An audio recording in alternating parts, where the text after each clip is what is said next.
देख रहे हैं भूतकाल समाचार।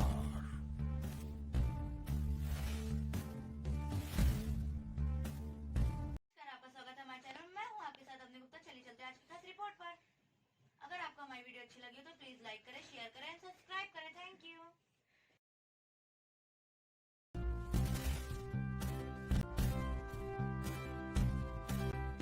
लखनऊ लोकसभा 2024 के चुनाव में लखनऊ की सीट से समाज सेविका योगिनी नीलम शर्मा को लखनऊ की जनता ने बनाया उम्मीदवार। निरंतर गरीबों को अन्नदान करने वाली योगिनी को पहचान रही राजधानी की जनता। लगभग 20 वर्षों से जाड़ा, गर्मी, बरसात में सड़कों, झुग्गी झोपड़ियों की हर रहने वाले गरीब को भोजन खिलाती, वस्त्र बांटती तस्वीरें होती रहीं वायरल। वहीं लखनऊ के तमाम मंदिरों में पूजा पाठ भंडारा आयोजित करती भी दिखती है योगिनी नीलम शर्मा। 3 फरवरी 2024 को लखनऊ के मुलायम नगर की जनता ने योगिनी के निस्वार्थ समाज सेवा को देखते हुए किया सम्मानित और साथ ही लखनऊ के संसदीय लोकसभा सीट से कर दी घोषणा। योगिनी किसी संस्था, किसी NGO से नहीं है जुड़ी, सिर्फ अपनी बचत से करती है समाज सेवा। योगिनी निस्वार्थ भाव से कर रही थी समाज सेवा। न कोई राजनीतिक दल और न ही कोई सरकारी फंड, जनता के दिलों में छा गई योगिनी। 2024 लोकसभा चुनाव है, करीब जनता की आवाज पर लड़ेंगी योगिनी, जनता ने किया ऐलान। राजनीतिक दलों में मच गई खलबली। वर्तमान में लखनऊ की लोकसभा सीट से सांसद राजनाथ सिंह, जो कि मौजूदा सरकार में भारत के रक्षा मंत्री हैं, लेकिन योगिनी को जनता ने उम्मीदवार बनाने की घोषणा। समाज सेवी संस्थाएं भी हो रही चकित, न कोई बैनर न कोई सिंबल, फिर भी योगिनी हो गई कैसे पॉपुलर, चर्चा का विषय बनी है योगिनी। जहां दिग्गज नेता है मैदान में, वहीं एक समाज सेविका महिला बनी उम्मीदवार। बने रहिए हमारे साथ, दिखाते हैं क्या कहा अपने संबोधन में योगिनी नीलम शर्मा ने। उषा पांडे जी शर्मा जी हैं और योगिनी हैं। ये समाज के करीब वर्षों, 1 साल हो गया लगभग, और लखनऊ में 20 वर्षों से लखनऊ में ये समाज सेवा और इनका कोई सूट नहीं लेती है। गरीबों को अभी पिछले सप्ताह कला में कंबल बंटवाया था। ये सब इनका संकल्प है और इन्होंने इतना काम कर दिया है कि सीतापुर आइरन रोड पे ये खड़ी हो जाती हैं तो 200-300 लोग बिना बुलाए चले आते हैं इनके पास, बिना बुलाए। इतना मैंने सर्वे करा के देखा है और इनकी इच्छा भी है कि ये लोकसभा का चुनाव है।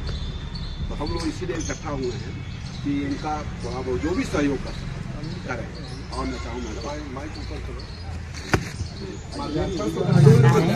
यहाँ के समस्त क्षेत्रवासियों और नारी शक्ति वंदन का हार्दिक स्वागत और अभिनंदन करती हूँ, जिन्होंने इस महत्वपूर्ण टाइम में अपना जो अनमोल समय है वो निकाल के मेरे लिए आई हैं, अपने घर का सारा काम धाम छोड़ के। तो ये मेरे लिए बड़े ही सौभाग्य की बात है कि पहली बार मैं आपके एरिया में आई हूँ। शायद मैंने प्रोग्राम किए होंगे, मैं चौराहों पे ज्यादा प्रोग्राम करती हूँ और चूंकि आप लोग एक गणमान्य व्यक्ति हैं, है ना, तो पहली बार आपके एरिया में आई हूँ। लेकिन इतना मुझे अच्छा लग रहा है कि मुझे लगता है कि मैं भी आपके घर के आस पास रहती हूँ। इस तरीके से आप लोग आए हुए हैं, है ना, और कोई ऐसा नहीं लग रहा है कि मैं कोई दूर से पहली बार आई हूँ। बिल्कुल एक अपनापन सा मुझे महसूस हो रहा है आप लोगों के बीच में। और साथ में हमारे जो देवतुल्य हमारे पुरुष शक्ति है, इसके अंतर्गत हमारे जो भैया जी मुन्ना पांडे जी हैं, जो कि 1 हफ्ते से निरंतर इस कार्य के लिए प्रयास कर रहे हैं घर घर जाके।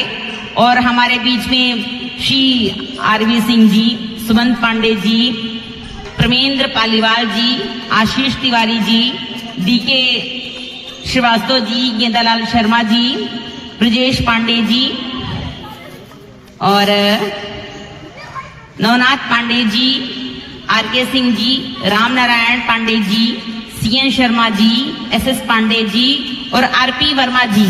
आप सब लोग जो हमारा संपूर्ण समस्याओं का समाधान हो सकता है। भाई आपकी पूरे एरिया का जो बागडोर है किसके हाथ में है? कोई प्रॉब्लम होगी आप पार्षद के पास जाएंगी, पार्षद से फिर आप विधायक के पास जाएंगी, विधायक से फिर आप सांसद के पास जाएंगी, और नहीं तो थक हार के बैठ जाएंगी। भाई कौन जाए, कोई हमारी सुनने वाला ही नहीं। तो मैं ज्यादा तो नहीं बोल सकती क्योंकि आचार संहिता का भी मामला होता है और सब भी होता है, लेकिन मैं बिल्कुल सूक्ष्म रूप में यही कहना चाहूंगी कि अभी तो आज पहला परिचय है, अभी आगे मैं बहुत सारा आप लोगों के लिए मुझे काम करना है, और अगर मुझ में कुछ देखती हैं तो मुझे भी जरूर मौका दीजिए, ताकि आगामी होने वाले चुनाव में मैं आप लोगों की भी जो भी समस्याएं हैं उनका जो है वो समाधान कर सकूं। बाकी तो मैं अपनी नारी शक्ति का ऐसे ही जो है वो अभिनंदन स्वागत करती रहूंगी, और पुरुष शक्ति का भी स्वागत करती रहूंगी, क्योंकि माता पिता देवी देवता इसी से सब सृष्टि है। समझ रहे हैं ना आप लोग? तो जब तक कि एक गाड़ी के दो पहिए होते हैं, पुरुष और महिला, तो दोनों में सामंजस्य होना चाहिए। तो मेरे लिए मुझे नारी शक्ति का भी अभिनंदन करना है, उनका भी समस्याओं का समाधान करना है, और जो हमारी पुरुष समाज है उसका भी समस्याओं का समाधान करना है। ऐसा नहीं है कि पुरुषों की कोई समस्याएं नहीं होती हैं, है ना। मैं नारी हूं तो ठीक है, लेकिन पुरुषों की भी समस्याएं बहुत ज्यादा होती हैं। तो हमें दोनों बहुत सारी योजनाएं, जैसा कि मेरा संकल्प पत्र मैंने बनाया हुआ है, आप इसको पढ़ेंगे देखेंगे। मैंने इसमें इतना सारा संकल्प पत्र मैंने इसको बनाया है कि मुझे हर वर्ग के लिए बहुत कुछ करना है। अगर कमजोर है तो उसके लिए अलग, जो मीडियम है उसके लिए अलग, और जो उच्च है उसके लिए भी आवश्यकता है। ऐसा नहीं कि जो उच्च वर्गीय है तो उसके लिए आवश्यकता नहीं है। वो बेचारा कार से 5 लाख रुपए लेके जा रहा है और 4 गुंडों ने घेर लिया उसको, तो सुरक्षा की व्यवस्था भी उतनी उचित नहीं है। आप अगर देखिए समाज में आए दिन जो है होता रहता है, ऐसी घटनाएं घटती रहती हैं। हमारी महिलाएं हैं वो निकल रही हैं, लड़कियां हैं, उनको छेड़छाड़ किया जाता है। आप लोग खुद अवगत होंगी, देखती होंगी, है ना। और आप लोग जैसे हॉस्पिटल वगैरह में जाइए तो आप लोग देखिए कि उतनी सुविधाएं उपलब्ध नहीं होती हैं। हाँ ठीक है, सरकारी अस्पताल तो खोल दिए गए हैं, लेकिन चुस्त दुरुस्त व्यवस्था नहीं है। डॉक्टर बैठा हुआ है, आप लाइन लगाए बैठी हुई हैं, आपको कोई देखने वाला। आप लोग सच सच बताइए, आप लोगों में से बहुत कम ऐसे लोग होंगे जो सरकारी अस्पताल में जाते होंगे। जाते हैं? नहीं जाते? अरे हम वहां जाएंगे तो हमको अच्छी दवाएं नहीं मिलेंगी, हमको कोई ध्यान नहीं देगा, तो इससे तो अच्छा है कि हम अपना प्राइवेट ही जाके दिखावें। तो ये जो सरकार की जो है, ये इसमें क्या है? इसमें सरकार में ही कमियां है ना, किसी और में तो कमियां नहीं है। इसमें जो आपका क्षेत्र का जो विधायक है, सांसद, उसकी कमी है ना, कि वो अपने एरिया को इतना चुस्त दुरुस्त रखे, इतना चुस्त दुरुस्त रखे कि हर प्रकार से हमारी जनता खुश रहे। भाई राम जी के राज में क्यों कहते हैं राम राज? तो अब रामचंद्र जी तो आ गए हैं, तो अब राम राज जैसी व्यवस्था होनी चाहिए ना, कि नहीं होनी चाहिए? भाई अभी तो देखिए हमारे प्रभु जी जो है वो टेंट में थे।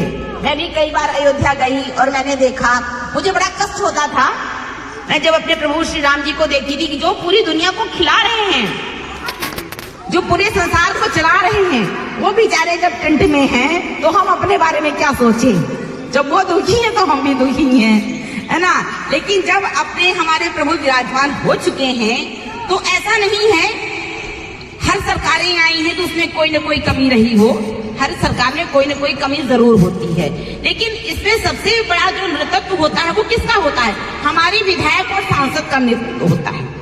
अगर हमारा विधायक और सांसद स्ट्रांग है, मेरे भाषण को सुन रहे हैं, ये मेरे लिए बड़े गौरवान्वित करने की क्षण है। बहुत बहुत धन्यवाद, बहुत बहुत धन्यवाद।